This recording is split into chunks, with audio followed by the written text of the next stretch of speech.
Assalamualaikum warahmatullahi wabarakatuh. Selamat sore. Ketemu lagi ya dengan saya Nur Rahman ya. Ketemu lagi di perkuliahan online seperti biasa. Nah, untuk kali ini saya akan memberikan perkuliahan online dengan materi pengantar bisnis ya. Jadi untuk mahasiswa mohon ya untuk yang mungkin hadir nanti bisa absen di siakat masing-masing ya, langsung saja. Untuk link live-nya sudah saya linkkan di ini ya, di siakat masing-masing. Jadi kalian tinggal klik saja, kalian akan bisa mengikuti perkuliahan pada hari ini.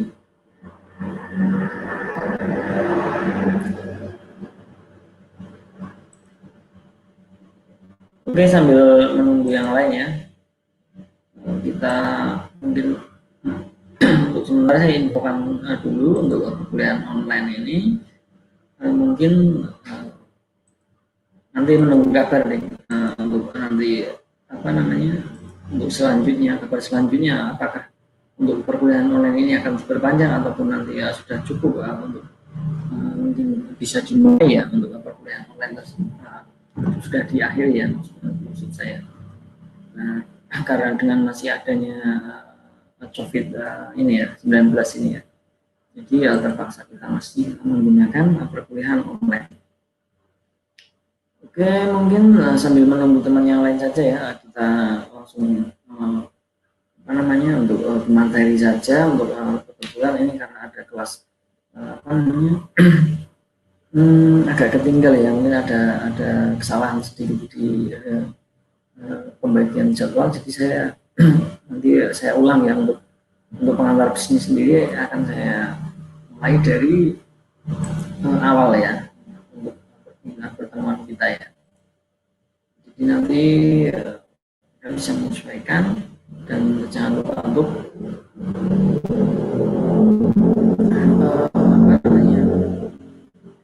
segera ya untuk absen, misalkan yang sudah hadir langsung absen saja. Kebetulan ini waktunya belum, kenapa ini? Mungkin nanti sambil jalan ya saya mulai saja untuk perkuliahan ini. Kita ke pengantar bisnis ya untuk hari ini ya. Nah, materi yang kita akan bahas nanti adalah pengertian bisnis dan jenisnya, kemudian ada tujuan kebijakan bisnis, kesempatan bisnis atau usaha, unsur ekonomi dalam bisnis, hakikat bisnis. Terus untuk yang terakhir, untuk yang sesi pertama ini apa belajar bisnis, dan nanti ada tambahan ya mungkin agar dipercepat karena ini untuk perkuliahan ini agak ketinggalan ya untuk materi ini karena mungkin ada crash kesalahan ya untuk penjadwalannya. Kita langsung saja ya untuk agar nanti bisa dua pertemuan saya gabungkan jadi satu pertemuan. Nah, bisnis adalah suatu organisasi yang menjual barang atau jasa kepada konsumen. Nah, untuk mendapatkan laba ya jelas pasti untuk bisnis sendiri ya, mungkin setiap orang tahu ya bisnis itu apa, mungkin tiap orang juga punya bisnis masing-masing, jadi ya mungkin untuk pengertian tersebut sudah paham ya, jelas untuk mendapatkan laba untung ya. Nah, kata bisnis dari bahasa Inggris business atau busy yang berarti sibuk dalam konteks individu, komunitas ataupun masyarakat, dalam artian sibuk mengerjakan aktivitas dan pekerjaan yang mendatangkan keuntungan. Untuk jenis-jenis bisnis ada barang, jasa, toko bangunan, gabungan barang dan jasa ya kalau untuk toko bangunan sendiri.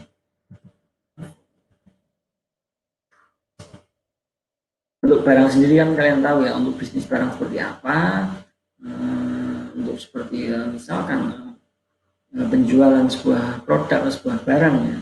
Untuk jasa sendiri, untuk jasa misalkan untuk jasa servis sepeda motor, katakan seperti itu untuk salah satu contohnya ya. Nah, untuk yang ketiga ini, untuk toko sendiri dia ada gabungan barang dan jasa. Karena apa? Nah, karena dia menjual barang dan kemungkinan ada kemungkinan dia juga menjual jasa ya, jasa pengiriman misalkan. Nah seperti itu ya, bisa dipahami untuk bisnis ya, ini sangat mudah untuk jenis bisnis.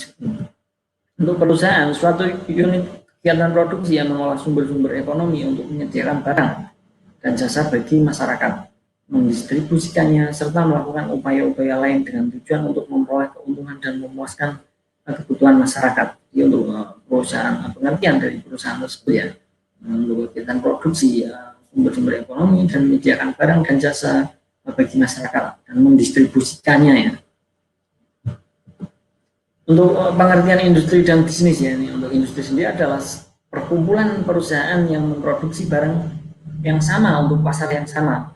Nah, sedangkan perusahaan adalah mengolah material atau proses produksi yang sama dengan yang lainnya. Nah, untuk bisnis sendiri adalah kegiatan yang membantu usaha pemenuhan kebutuhan masyarakat oleh perusahaan atau usaha yang melayani kebutuhan masyarakat, baik yang bermotif keuntungan ataupun tidak. Jadi untuk pengertian dari industri dan bisnis sendiri ya bisa kalian simpulkan mungkin ya. Kalau industri adalah perkumpulan perusahaan yang memproduksi barang sama untuk pasar yang sama ya. Kemudian untuk bisnis sendiri adalah kegiatan yang membantu usaha-usaha pemenuhan kebutuhan masyarakat oleh perusahaan. Jadi ada kaitannya ya antara bisnis dan industri sendiri ya. Jadi memang saling keterkaitan. Untuk kesempatan bisnis adalah kesempatan dalam berbisnis yang dapat dieksploitasi secara baik dan menguntungkan. Yang mana kesempatan bisnis timbul dari adanya kebutuhan baru atau perubahan akan kebutuhan masyarakat. Oleh karena para bisnismen ya harus jeli dalam melihat kebutuhan masyarakat. Jadi untuk bisnismen sendiri harus bisa melihat ya untuk kesempatan bisnis kebutuhan masyarakat itu seperti apa, karena pada intinya ya untuk sebuah zaman mungkin beda bulan ataupun beda tahun itu untuk kebutuhan masyarakat sudah berbeda. Jadi kita misalkan sebagai bisnismen jadi harus bisa membaca ya, bisa membaca kesempatan untuk bisnis tersebut, membaca melihat kebutuhan masyarakat yang dibutuhkan oleh masyarakat itu seperti apa. Jadi harus pandai untuk membaca kebutuhannya untuk masyarakat sendiri, karena untuk bisnismen adalah menyediakan ya, jadi menyediakan untuk masyarakat. Oleh karenanya kalau katakan sebagai contoh sudah memproduksi produk A, ternyata untuk pada bulan itu, pada tahun itu sudah tidak laku ataupun tidak ini lagi. Jadi kalian untuk bisnismen mungkin jadi bisa bisa bingung ya nanti. Ternyata untuk tahun ini untuk produk A ternyata sudah tidak banyak permintaan. Nah itu harus bisa dibaca oleh bisnismen ya untuk melihat kebutuhan dari masyarakat tersebut. Dia ada selalu selalu pintar melihatnya, harus jeli. Nah unsur-unsur ekonomi ada tanah dan sumber daya alam. Nah ini ya sebagai unsur ekonomi juga. Kenapa? Karena tanah adalah tempat ya, sumber daya alam. Nah, sumber daya alamnya juga. Kemudian tenaga kerja ya pasti ya, manpowernya ya, manusia. Ini juga termasuk unsur dari ekonomi. Nah, yang ketiga ada modal. Sudah pasti, karena untuk bisnis sendiri ya, untuk misalkan bisnis itu pasti menggunakan modal, tidak mungkin tidak menggunakannya. Kemudian ada skill atau kewirausahaan. Nah ini penting juga. Kenapa? Karena kita sudah ada sumber daya alam, sudah ada tenaga kerja, sudah ada modal, tapi tidak mempunyai skill, nanti akan yang didapat bukan laba tapi malah rugi nanti. Jadi kita harus mempunyai skill ya, untuk menjalankan sebuah bisnis ya. Kemudian ada informasi. Nah ini seperti yang saya katakan tadi, kita harus jeli untuk bisnis sendiri ya, melihat pasar, pangsa pasar, sesuai untuk kebutuhan di masyarakat itu saat itu seperti apa, harus dilihat dengan informasinya. Kemudian ada networking atau jaringan. Jadi untuk pemasaran mungkin ini ya, lebih ke pemasaran, kita harus mempunyai jaringan ya untuk memasarkan sebuah produk, untuk sebuah produk ataupun bisnis kita ya. Jadi kita harus ada jaringan, relasi mungkin ya seperti itu, ataupun jaringan untuk pemasarannya. Nah, hakikat bisnis, seorang pebisnis harus melihat kebutuhan masyarakat lingkungannya dengan proses identifikasi potensi bisnis akan antisipasi atas pertumbuhan potensi pasar di masa depan.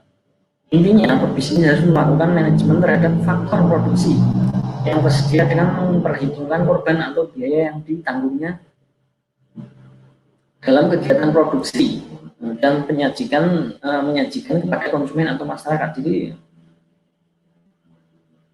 apa namanya, untuk agar bisnis ini ya, untuk seorang pebisnis itu harus, nah ini tadi, bisa melihat kebutuhan masyarakat lingkungannya. Nah, dengan proses identifikasi potensi bisnisnya itu di lingkungan tersebut apakah sudah cocok atau mungkin lain jalur, kan harus ini ya, harus jeli ya untuk melihat dari kebutuhan masyarakat untuk bisnis itu ya. Bahkan antisipasi atas pertumbuhan potensi. Jadi kita juga harus melihat potensi untuk bisnis itu di dalam di suatu lingkungan tertentu itu apakah berpotensi. Jadi benar-benar jeli ya untuk seorang pebisnis ya, untuk misalkan memenuhi kebutuhan konsumen atau masyarakatnya itu. Terus mengapa belajar bisnis? Nah ini karena kita memang untuk mata kuliahnya adalah bisnis ya, harus tahu kenapa harus belajar bisnis. Nah untuk yang pertama ada karir di masa depan. Jadi untuk bisnis sendiri memang mungkin bisa menjanjikan untuk karir kita sendiri ya, kita masing-masing ini ya. Jadi misalkan memang sesuai bisnis kan biasanya dilakukan dengan sesuai skill atau kemampuan untuk berbisnis, jadi mungkin akan menjadikan karir untuk masa depannya. Kemudian ada yang membuka bisnis sendiri atau berwirausaha. Ini banyak ya sekarang, setiap orang mungkin, bahkan orang yang sudah bekerja saja terkadang ada waktu lenggang dia juga membuat bisnis sendiri ya, atau berwirausaha sendiri ya, untuk bisa dikatakan sampingan, ataupun kalau yang memang belum bekerja ini akan berwirausaha sendiri, jadi membuka ya, atau membuka lapangan atau membuka bisnis. Kemudian ada pengendalian masalah sosial, mungkin bisa untuk sosial ya. Bisnis membuka sebuah lapangan kerja baru untuk masyarakat sekitar. Kita akan jadi lebih berwibawa dalam membantu hidup di dunia. Jadi misalkan kita membuka sebuah bisnis ataupun perusahaan yang katakan sebuah bisnis, misalkan bisnis jual beli ataupun yang seperti tadi dicontohkan tadi ya, ada atau bangunan misalkan. Nah itu secara otomatis saat kita membuka bisnis tersebut, jadi akan memerlukan karyawan. Jadi mungkin kita secara tidak langsung kita akan membuka lapangan kerja untuk mungkin lingkungan sekitar ya, untuk masyarakat sekitar ya. Jadi kita akan untuk mungkin lebih berwibawa ya dalam membantu hidup dunia, karena kita sudah membuka lapangan kerja untuk bagi yang mungkin pengangguran seperti itu ya. Kemudian membuat dunia menjadi tempat yang lebih baik ya bagi semua orang, menciptakan kekayaan dan kesejahteraan, kemakmuran dan pilihan pekerjaan. Jadi ya, kita membuka bisnis, kita akan membuat merasa ini ya, akan menciptakan kekayaan dan kesejahteraan untuk karyawannya juga ya, bukan hanya kita misalkan hanya pimpinan yang membuka bisnis saja, tapi akan membuat kesejahteraan untuk karyawannya juga, untuk masyarakat sekitarnya juga. Kemudian lebih banyak dikenal orang, karena sebagai pebisnis memang akan terkenal ya. Nah, kemudian mendapatkan wawasan yang luas dan bisa belajar dengan orang-orang yang telah sukses sebelum kita. Jadi untuk saat kita belajar bisnis, misalkan mau membuka bisnis, kita bisa belajar pada orang-orang yang sudah sukses sebelum kita ya. Dan akan, yang jelas akan apa namanya, akan menambah wawasan untuk kita ya, kita sendiri ya, karena kita butuh ilmu juga ya. Ini nanti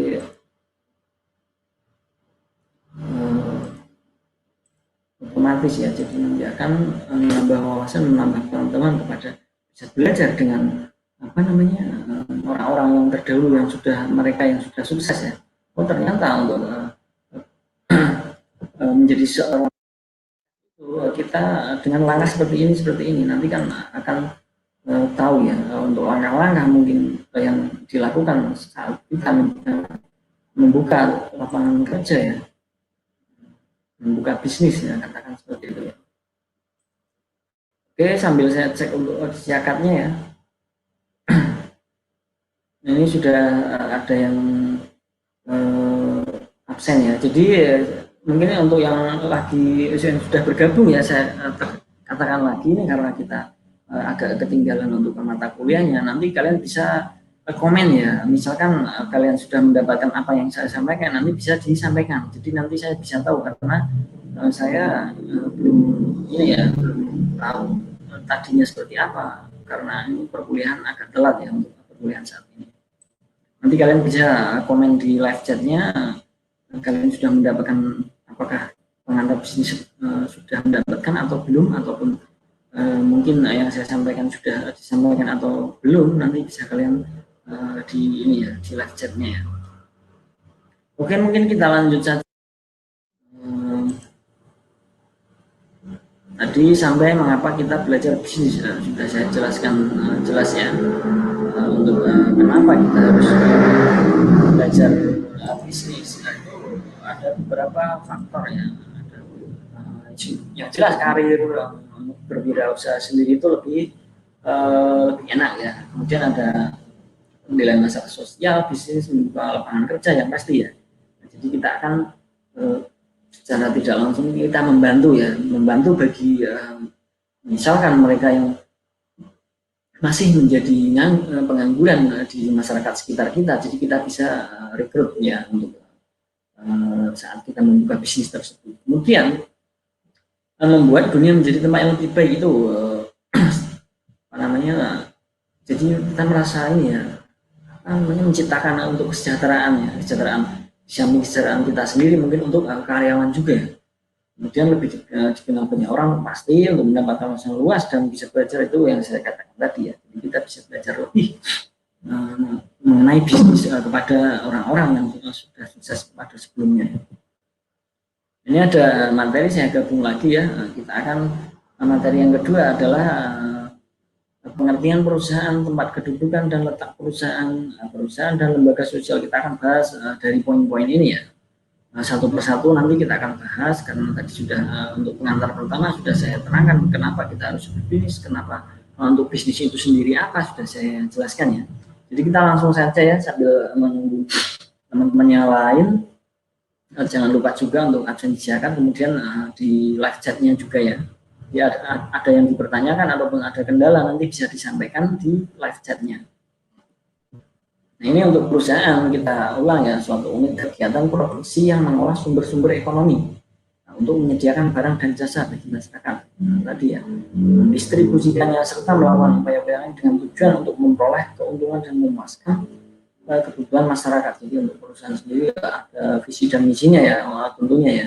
Untuk sebuah bisnis di perusahaan itu mereka punya moto, misi dan visi masing-masing ya, untuk memuaskan kebutuhan masyarakat dan memperoleh keuntungan tentunya ya, karena sebuah bisnis pasti dengan harapan memperoleh keuntungan. Nah, perusahaan sebagai suatu sistem. Nah, sistem sendiri apa? Sistem adalah kesatuan atau unit yang terdiri dari sub-sub unit yang saling bekerja sama atau saling mempengaruhi secara langsung ataupun tidak langsung dalam mencapai tujuan tertentu. Jadi sistem itu adalah ini ya, satu kesatuan unit tapi terdiri dari beberapa sub. Yang jelas itu untuk sistem di perusahaan sendiri tidak cukup dengan hanya satu orang saja. Jadi untuk mencapai tujuan perusahaan itu kita harus bekerja sama. Dari misalkan katakan untuk sebagai contoh saja ya, kan ada unit terdiri dari sub unit. Jadi misalkan ada pimpinan pertama, katakan manajer, kemudian ada di bawahnya sampai ke karyawan. Nah itu berarti kan sub unit ya. Jadi kalau memang mereka saling bekerja sama, itu secara tidak langsung nanti dalam mendukung dalam mencapai tujuannya.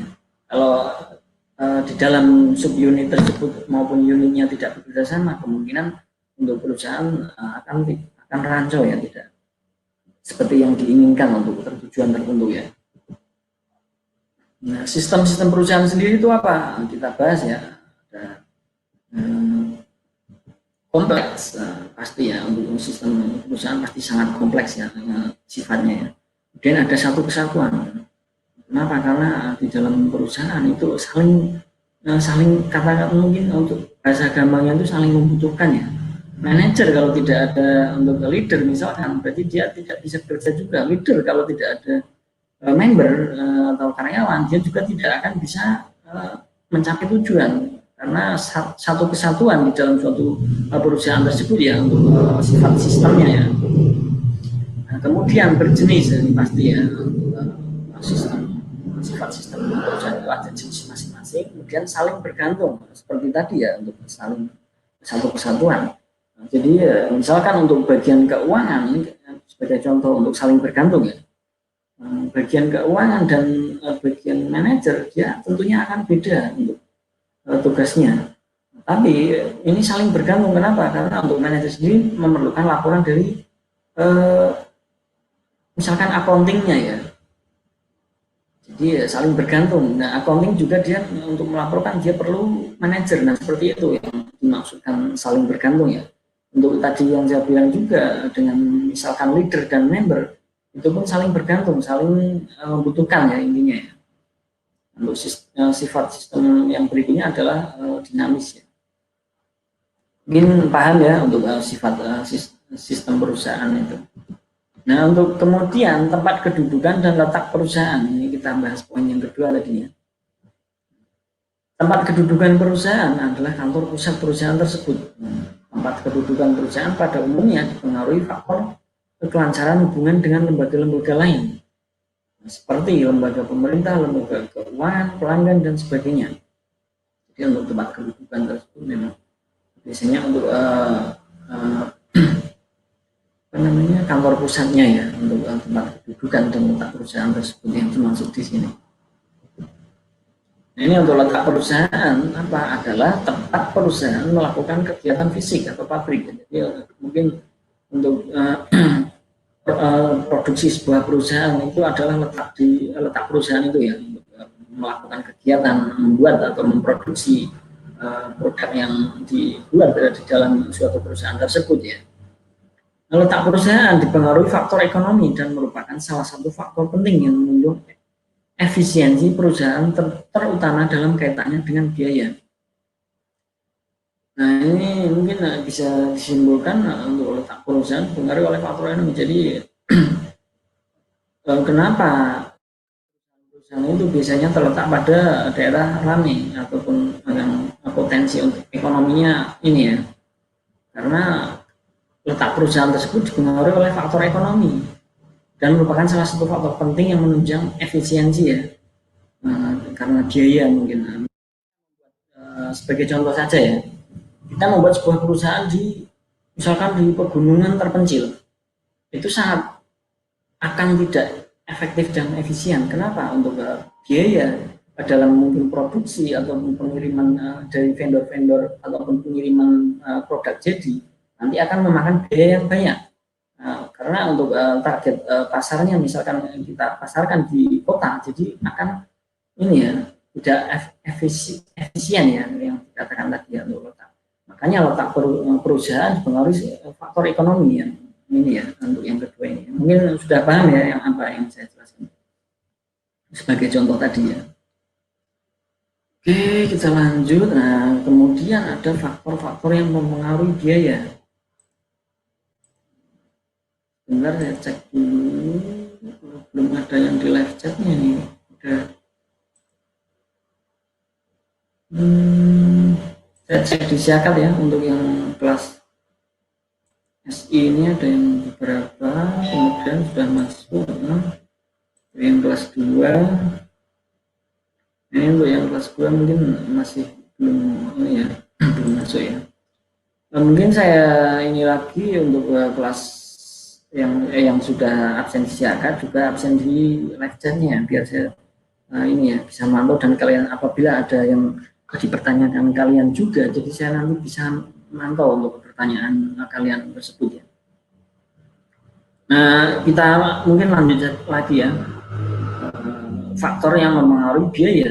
Yang pertama adalah harga bahan mentah atau bahan pembantu.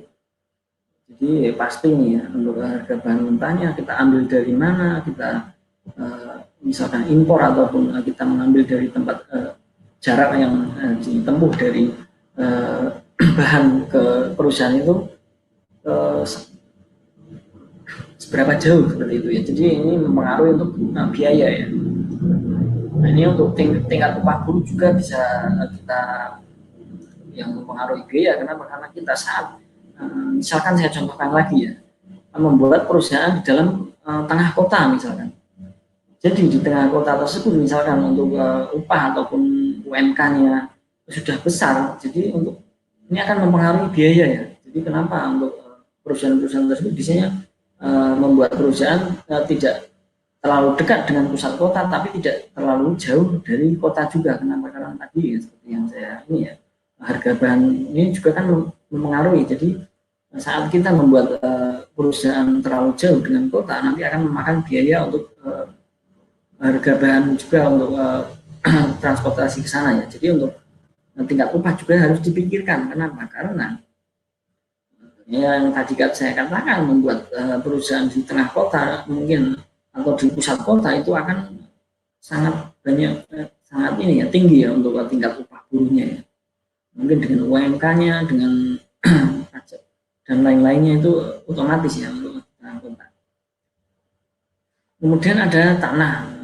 Nah, pajak juga mungkin sudah saya sebutkan tadi ya. Untuk tanah sendiri juga, kemudian ada tingkat bunga, di dalam produksi mungkin ya. Nah, kemudian ada biaya alat produksi tahan lama. Nah, biaya atas jasa pihak ketiga. Nah, ini pihak ketiga yang dimaksud di sini adalah mungkin untuk produksi dari katakan sebuah perusahaan A ya, yang produksi produk satu. Jadi nanti mungkin untuk yang membawa hasil dari produksi tersebut ke dalam konsumen bisa jadi ya dari vendor. Jadi ada pihak ketiga ya. Jadi ini mempengaruhi juga untuk biaya ya, untuk faktor-faktor yang mempengaruhi biaya dalam perusahaan ya. Bisa dipahami untuk ini ya, untuk faktor-faktor ini ya. Sudah saya jelaskan satu persatu juga. Nah, kemudian kita lanjut jenis letak perusahaan. Nah, jenis letak perusahaan ini apa? Yang pertama ada terikat keadaan alam, pabrik semen misalkan. Ada yang terikat sejarah, ada seperti batik Yogyakarta ataupun batik Pekalongan misalkan ya. Karena untuk terikat keadaan alam ini mungkin pabrik semen ya, yang mengambil dari alam dan nanti kembali untuk alam juga ya, untuk membuat sebuah bangunan dan lain-lain itu kan keadaan alam ya. Yang ketiga ada terikat oleh pemerintah. Contohnya ada Surabaya Industri Estate Rungkutnya, siar di Surabaya ini ya. Nah, kemudian dipengaruhi oleh faktor-faktor ekonomi. Yang keempat jenis letak perusahaan. Lanjut ya. Sambil saya cek mungkin kalau ada yang ditanyakan, saya lihat dulu untuk di live chatnya ya. Belum ada yang ditanyakan ternyata. Oke, kita lanjut saja ya. Untuk letak perusahaan dipengaruhi oleh faktor-faktor ekonomi. Ini sudah jelas ya. Mungkin sudah saya singgung tadi, untuk letak perusahaan sendiri harus dipikirkan secara matang ya, harus terletak di dengan kota ataupun dengan dekat jauh dan dari kotanya itu ya. Nah, untuk yang mempengaruhi faktor-faktor perusahaan dalam faktor ekonomi adalah yang pertama adalah kedekatan bahan mentah dan ketersediaan bahan mentah. Jadi ini sudah saya singgung tadi ya, untuk yang materi awal. Karena untuk bahan mentah sendiri itu pengiriman dari mana, kita ambil dari mana, dengan seberapa jauh dengan perusahaan yang kita ya. Dia harus dipikirkan benar-benar, karena nanti larinya, jatuhnya ke biaya, harus dipikirkan ya. Ini salah satu untuk yang dipengaruhi oleh faktor ekonomi ya. Yang pertama ini. Kemudian ada ketersediaan tenaga air. Mungkin juga ini sangat penting ya, misalkan kita membuat sebuah perusahaan tapi untuk mendapatkan air saja susah, nanti akan tidak ini ya di perusahaan tersebut ya, tidak efisien efektif ya. Kemudian ketersediaan tenaga kerja ini sudah pasti, karena sebuah perusahaan itu pasti memerlukan tenaga kerja atau karyawan. Jadi saat kita membuka di misalkan daerah terpencil, otomatis ya, kita mencari tenaga kerja tersebut tidak secara gampang ya mendapatkan di daerah tersebut ya, karena mungkin terpencil jauh dengan perkotaan dan mungkin kurangnya SDM yang tinggi saat kita mencari merekrut sebuah berapa karyawan tersebut yang kita butuhkan ya. Karena untuk karyawan tidak hanya untuk karyawan member saja, tapi kita butuhkan misalkan manajer, accounting dan lain-lain. Kalau kita membuat perusahaannya terlalu di daerah terpencil, nanti akan kita susah sendiri ya untuk mendapatkan tenaga kerja. Kemudian ada ketersediaan modal pasti ya. Kemudian ada kemudahan transportasi serta kedekatan pasar dan kesesuaian. Ini juga sangat berpengaruh banget ya untuk yang 5-6 ini. Kemudahan transportasi seperti yang saya tadi bilang kan, misalkan terlalu tidak, mungkin kan transportasinya otomatis tidak mudah ya. Kemudian kedekatan pasar dan kesesuaian untuk iklim sudah pasti untuk nanti pemasaran dan dalam hasil memasarkan produksi untuk perusahaan kita akan perlu ini ya untuk kedekatan pasar tersebut ya, karena kita tidak hanya memproduksi saja, tapi kita harus membaca untuk ini ya, untuk pemasarannya ya.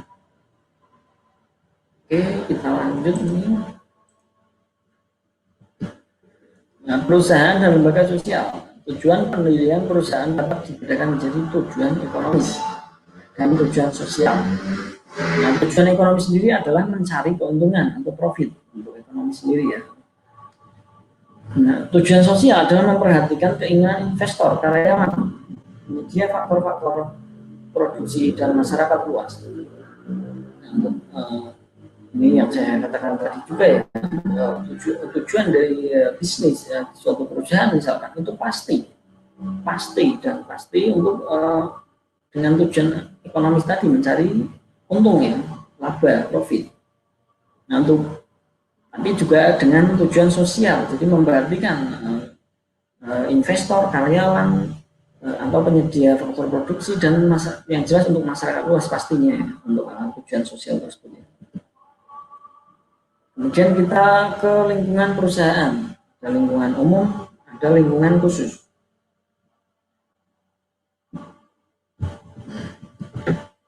Nah, lingkungan umum itu apa? Kita bisa lihat di sini ya. Ada politik, hukum, sosial, perekonomian, kebudayaan, pendidikan, teknologi, dan demografi.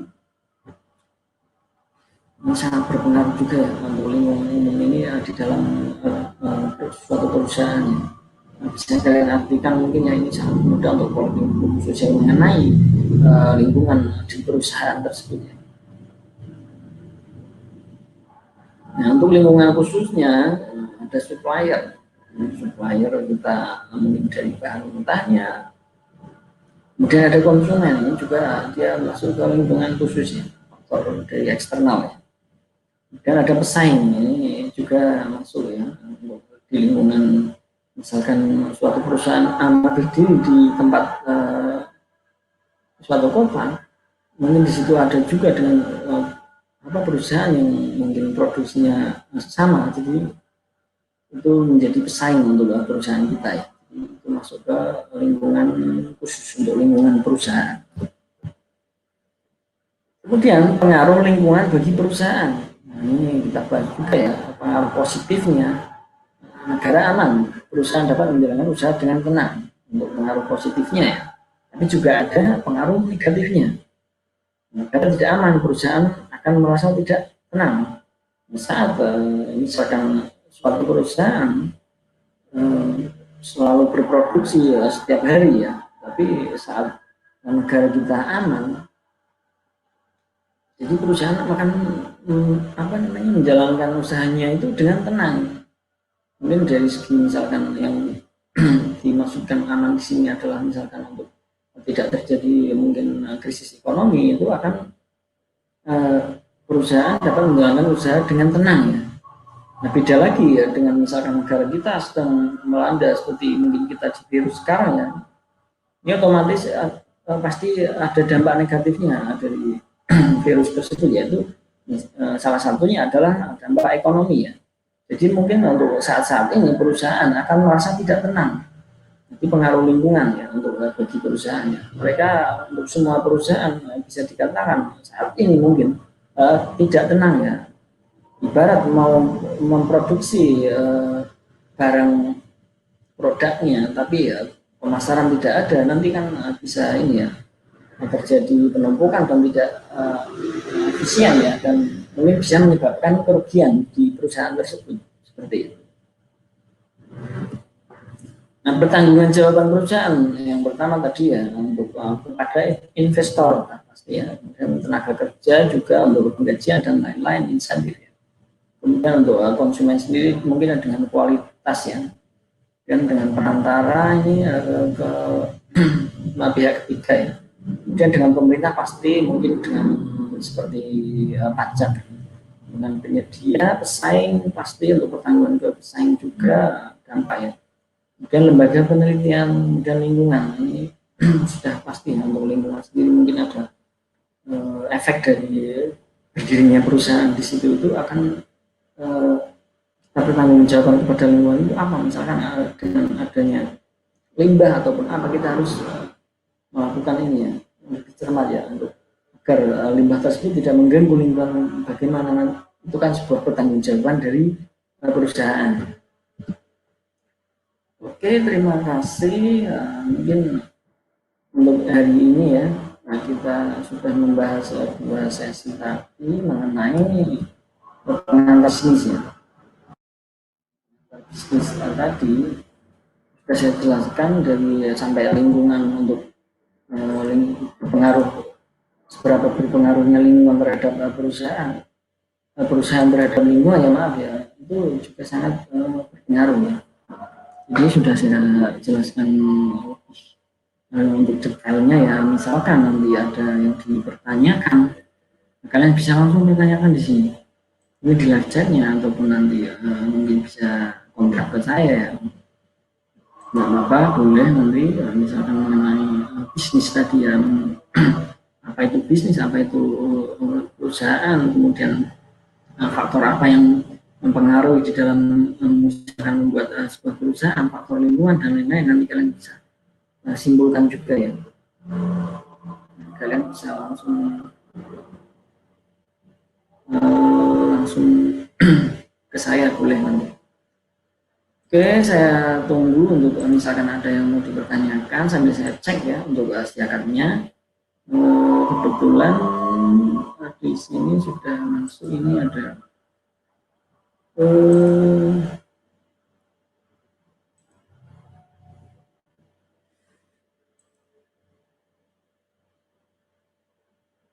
yang sudah hadir ya.